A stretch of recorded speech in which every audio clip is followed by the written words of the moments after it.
Hi friends, ఇది అరటి పెరటి తోట అండి.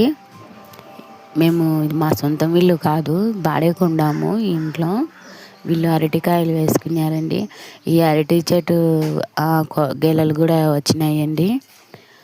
ఒక్క మొలక వేసినారంటండి, ఇంకా అవే అన్ని మొలకలు దాని అవే పిలకలన్నీ లేచినాయంటండి.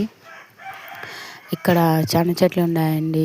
కరేపాకు చెట్టు అయితే అంతా పురుగు పట్టింటే అంత తీసేసిన మళ్ళీ ఫ్రెష్గా ఆకు వస్తుందండి. నేను ఈ యూట్యూబ్ ఛానల్ కొత్తగా పెట్టిన, పిల్లలు పెట్టమని చెప్పింటే కొంచెం సపోర్ట్ చేయండి ప్లీజ్. ఆకండి, అరటి ఆకులు చాలామంది ఫంక్షన్లకు, పెళ్ళిళ్ళకు అట్లా తీపించుకుంటారు. ఆడ దూరం నుంచి ఒకటి కనపడుతుంది చూడు గెల, అది గెల అండి. ఇప్పుడు వచ్చింది పచ్చడి ఆకులండి. చూసానే మనసు ప్రశాంతంగా ఉంటుందండి. పచ్చడి ఆకులు, 2 టెంకాయ చెట్లు ఉన్నాయండి. అక్కడ కుళాయి, ఇంకా నీళ్ళు వస్తూ ఉంటాయి.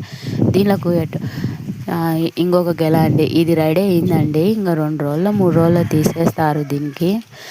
పచ్చి అరటికాయలతో అరటి బజ్జీలు వేసుకోవచ్చు అంటండి. భలే టేస్ట్ ఉంటాయండి.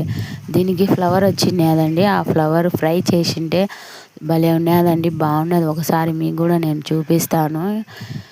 బాగున్నదండి. అది ఎట్లా చేయాలో నేను యూట్యూబ్లోనే చూసి నేర్చుకున్నానండి. నాకు ఏం రాదు. ఇది మా ఇల్లు అండి. మేము బాడేకి ఇక్కడ ఉండామండి. అదండి మొలలు, అది మొలలు కాదండి, పిలకలండి. జామ చెట్టు అండి ఇది. మేము వచ్చిన ఇంట్లో చేరినాకనే 4 కాయలేమో కాసినాయండి. అవి కూడా 2 పుచ్చిపోయినాయి, 2 బాగున్నాయి. నెక్స్ట్ సీజన్కి ఏమన్నా వస్తే రావచ్చండి. అప్పటికి మేము కొత్త ఇంట్లోకి చేరుతామో మళ్ళీ ఇన్నే ఉంటామో తెలియదండి. ఈ 2 టెంకాయ చెట్లు, కుళాయి ఉంది, నీళ్ళు వస్తున్నాయని బిందె పెట్టినాను. బాగున్నాయి.